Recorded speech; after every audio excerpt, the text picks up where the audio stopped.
The Emperor of the Galactic Throne did not whisper his decree.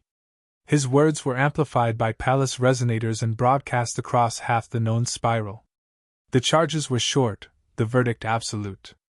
30 human women, diplomatic staff, scientists, and teachers stationed on the trade world of Ruthless were declared agents of destabilization and sentenced to die. No trial, no appeal. The execution was set for the next orbital dawn. On the day itself, the chamber was vast and cold, a hall of silver pillars and banners heavy with alien insignia.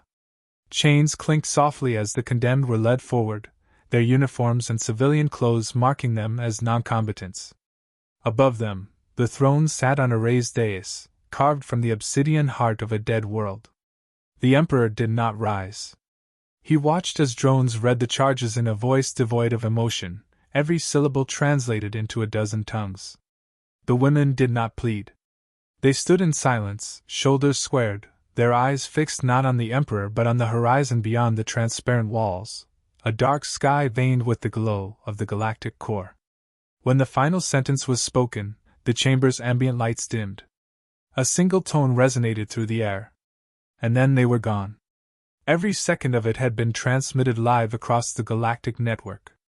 On hundreds of worlds, alien citizens turned away from their screens, uneasy. On human worlds, no one turned away. People watched every moment, some with clenched jaws, some with tears, all with the same growing tension in their chests.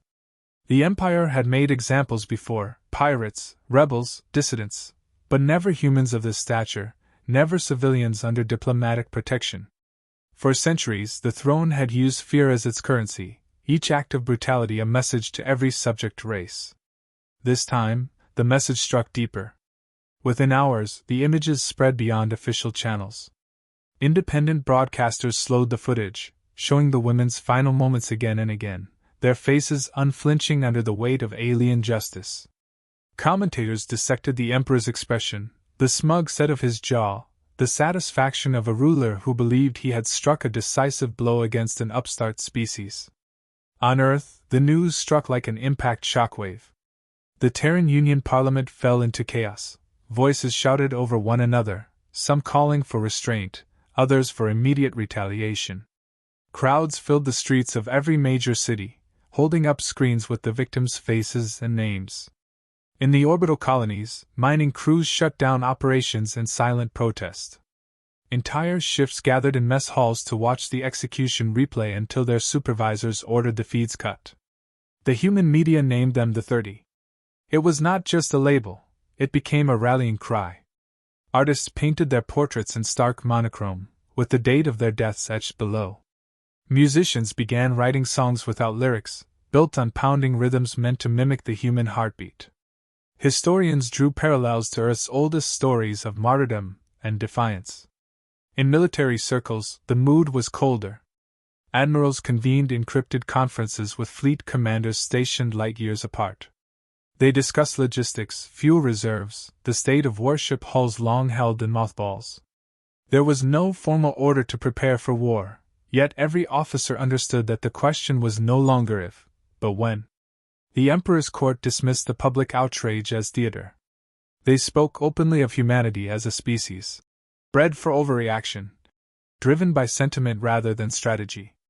The death of 30, they calculated, would serve as a cautionary legend, proof that resistance was fatal.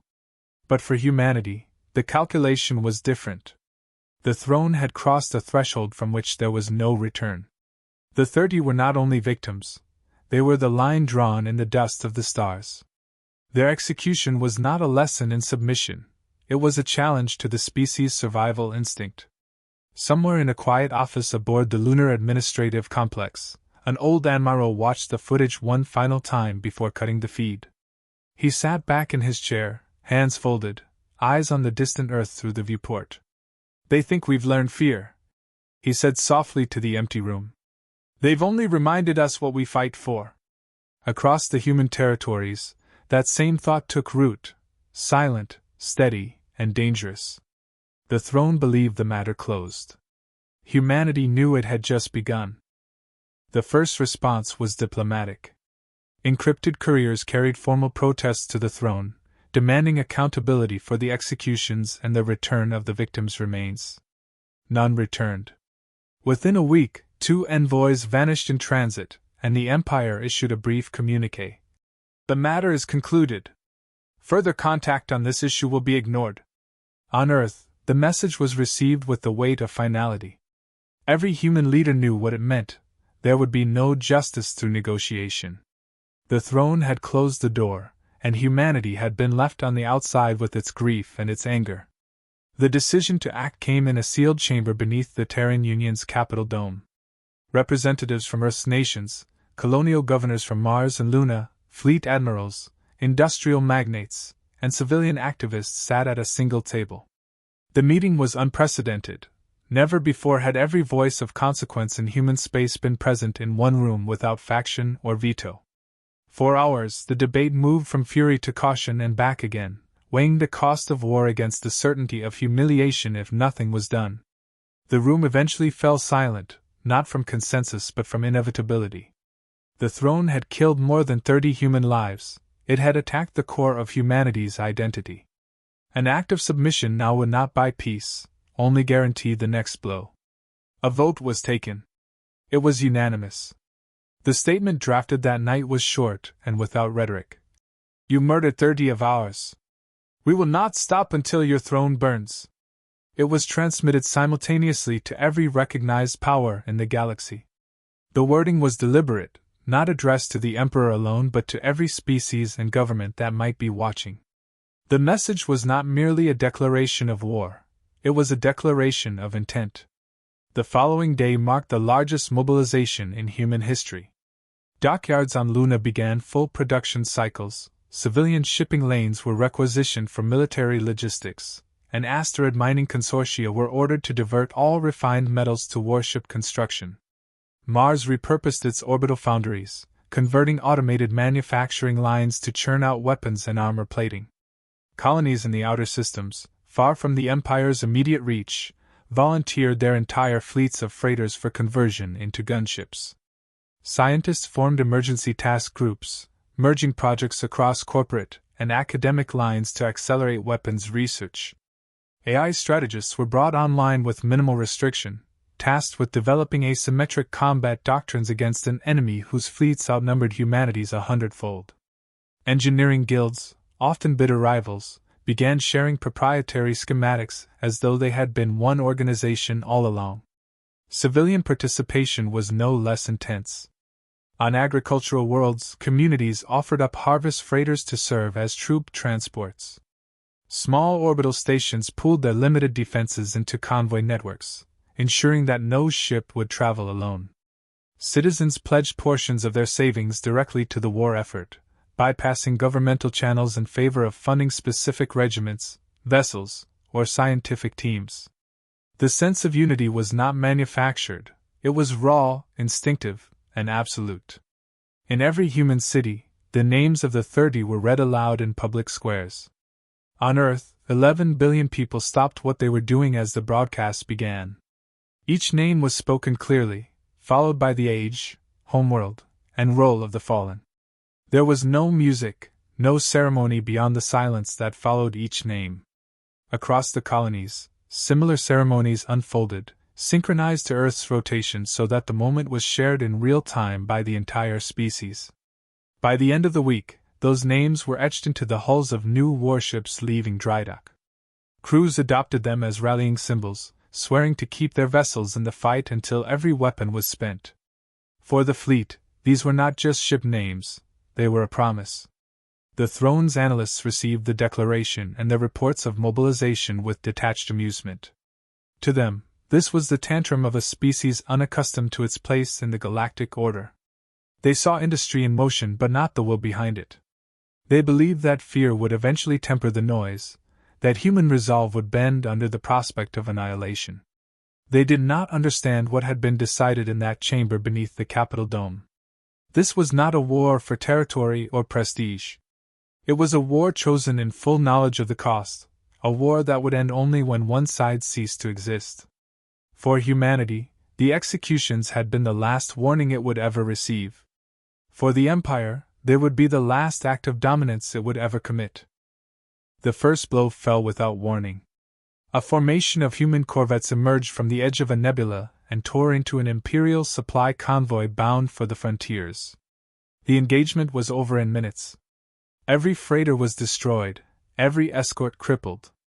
From the wreckage, humans seized navigation cores containing detailed routes through sectors the Empire had considered secure. The message was immediate and unmistakable. Humanity would not confine its war to defense. From that moment, Imperial fleets found themselves harried in places they had once traveled without caution. Human warships refused to engage on the Empire's terms. They struck from extreme range, vanished into radiation belts, and reappeared days later on the other side of the sector. Where they could not match strength, they relied on precision.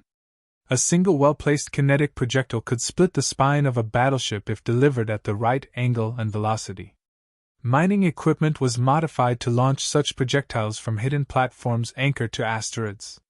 Human engineers turned every civilian technology into a weapon. Agricultural drones were stripped down and converted into stealth mines capable of attaching to the hulls of passing vessels.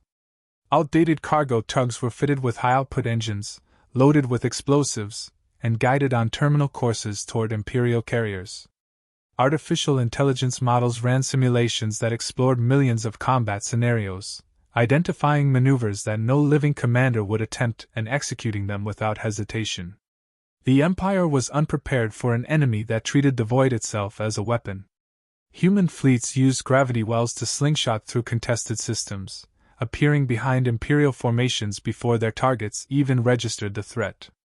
In some engagements, they did not fire a shot, cutting life support to their own decks and simulating reactor failure. They lured boarding parties into ambushes where entire enemy crews were neutralized without destroying the ships. Those vessels were then stripped, refitted, and returned to the fight under human control. Every ship carried a name from the list of the 30. The practice began as a tribute and became a statement. Imperial commanders soon recognized the pattern and understood that any vessel bearing those names would fight past the point of reason. Crews rejected surrender outright. Captured ships often self-destructed rather than allow the enemy to claim them. It was not simply defiance, it was the embodiment of a war fought for something beyond survival. The Empire responded with escalation. Patrol fleets were doubled, and entire sectors were placed under martial law. Planetary garrisons received orders to carry out orbital bombardments on any human settlements suspected of aiding the war effort.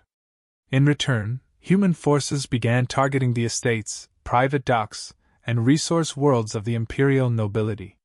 These were strikes of calculated cruelty, destroying luxury fleets, vaporizing stockpiles of rare metals, and leaving the most influential families to face the emperor's wrath for their losses. The war's early months unfolded as a series of such exchanges. The Empire retained overwhelming numerical superiority, but its forces were spread thin across the spiral. Every new theater opened by humanity forced the throne to divert ships from another. Convoys traveled with heavier escorts, which in turn drew resources away from planetary defense. The Imperial High Command had fought countless rebellions, but never against a species willing to fight on every front at once without a clear capital or command hub to strike. Reports from other species began to filter through neutral channels. Observers noted that human fleets did not claim territory in the conventional sense. Systems liberated from Imperial control were stripped of anything useful, their populations evacuated or armed, and then abandoned. This made counteroffensives costly and unrewarding. Imperial forces could reclaim a system only to find its infrastructure destroyed and its population unwilling to submit. The Empire's initial confidence eroded into frustration. Each human victory was small in scale but carried disproportionate impact. Supply chains grew unreliable, morale faltered, and the belief in the throne's invincibility began to waver. What had begun as an act of punishment had turned into a conflict that no longer followed the rules of the Empire's long history of dominance. Humanity was not simply resisting, it was reshaping the war into a form the throne had never faced, a form it did not yet know how to defeat. The turning point came in the Ashen Belt, a stretch of shattered rock orbiting the remnants of a moon destroyed in some ancient conflict. The Empire sent a full battle group to sweep the sector clean of human raiders. Their admirals expected a brief engagement, confident that overwhelming firepower would end the harassment in this region. What they encountered instead was a trap that revealed just how far human planning had advanced. Human forces had positioned railgun platforms within the densest asteroid clusters, their firing paths masked by the natural chaos of tumbling debris. Each platform was anchored to the rock itself, drawing power from reactors hidden deep within mined-out cores. When the Imperial formation entered the belt, gravitational calculations placed them directly in the overlapping kill zones of multiple batteries. The first salvo struck without warning, tearing through cruisers before their shields could cycle to face the threat.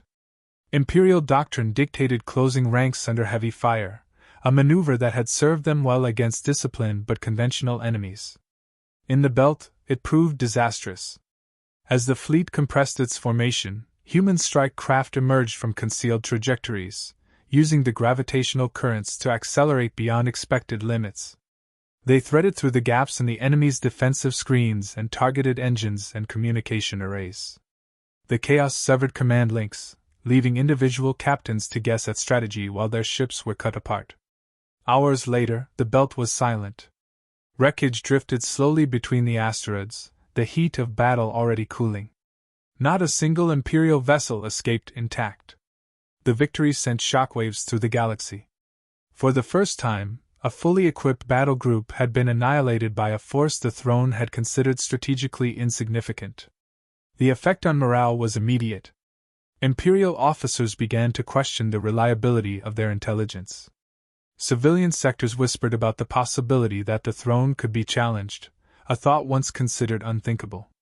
For human forces, the victory was more than tactical. It was proof that their enemy could be broken in open battle, not only harried from the shadows. With the belt secured, human command shifted to a new form of warfare that reached beyond the battlefield. Communications relays in Imperial space began broadcasting messages in dozens of languages. Short, clear phrases carried across every channel. "We are coming.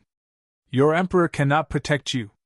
These transmissions bypassed military encryption and entered civilian networks, embedding themselves into entertainment feeds and news cycles. The words were designed not for propaganda but for erosion, wearing away at the certainty that the throne was eternal. The Emperor's response was not subtle.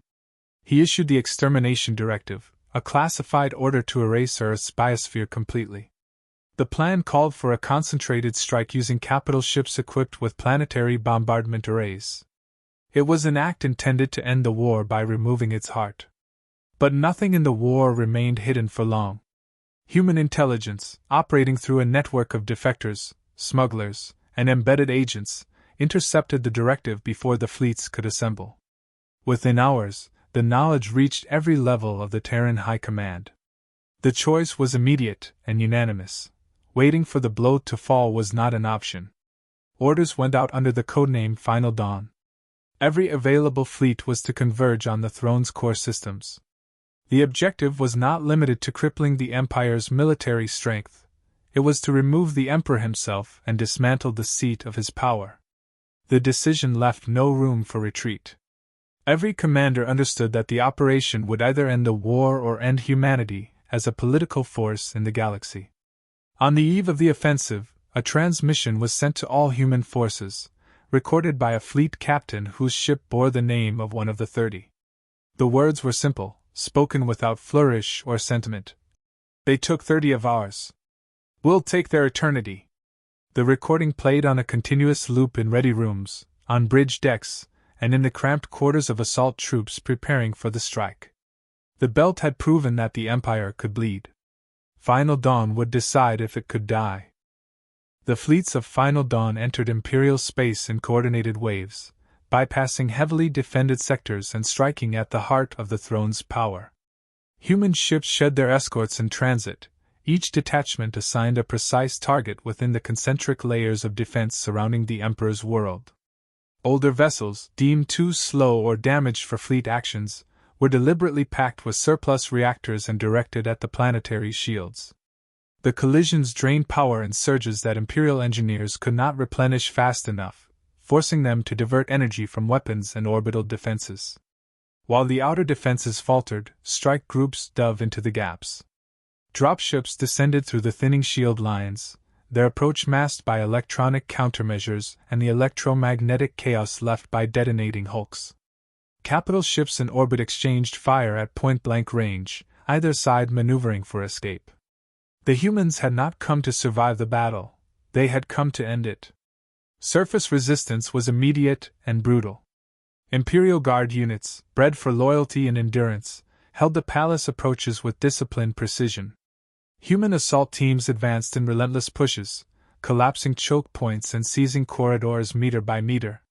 Breach squads carried portable fusion cutters, slicing through alloyed bulkheads to bypass fortified entrances. Communications were sporadic, but every commander knew their axis of advance pointed to the same objective.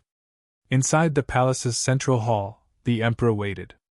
Reports of the crumbling defenses had reached him, but he refused evacuation. His reign had been built on the image of unshakable authority, and to flee would shatter the myth he had cultivated over centuries. When the human strike commander entered, the confrontation was not one of speeches or ceremony. The Emperor drew a ceremonial blade forged from the mantle of a long-dead world, and the two met in a clash that was brief but final. The ruler of the Empire fell without witness beyond the soldiers who had fought their way into that chamber. With his death, resistance collapsed across the planet. Automated systems, keyed to his genetic signature, shut down defensive grids and sealed off weapons caches. Human units moved swiftly to secure the palace, broadcasting confirmation of the Emperor's fall to every fleet still engaged in orbit. The signal rippled outward through the Imperial communication lattice, reaching systems far beyond the core. Within hours, human forces initiated the liberation broadcast. Across the galaxy, screens flickered to life without consent of their operators. A single image filled the displays, the human flag planted on the steps of the Imperial throne, motionless in the artificial breeze of the palace dome. A voice spoke over the feed, calm and unhurried. "We are free. We are human. Never forget." No threats followed, no demands for submission, only the undeniable fact of victory. The Empire did not dissolve instantly, but it fractured with speed that surprised even its enemies. Nobles who had once sworn loyalty to the throne declared independence. Regional governors negotiated ceasefires to preserve their forces. Civilian populations, long conditioned to obedience, began refusing conscription and tribute. The sprawling machinery of imperial control ground down into scattered enclaves of power. Humanity emerged from the war with losses measured in entire fleets, and worlds stripped bare to feed the conflict. Yet the cost did not diminish the outcome. For the first time in galactic memory, a subject species had not only resisted the throne but destroyed it. Their ships now patrolled not as conquerors claiming spoils, but as sentinels ensuring that no single power would again wield such unchallenged dominion. In the archives of the Terran Union, the official record of the war concluded with a simple statement entered by the strike commander who had stood over the Emperor's body. "They thought 30 deaths would break us. They only taught us how to win." The words needed no embellishment. The galaxy had already learned their truth.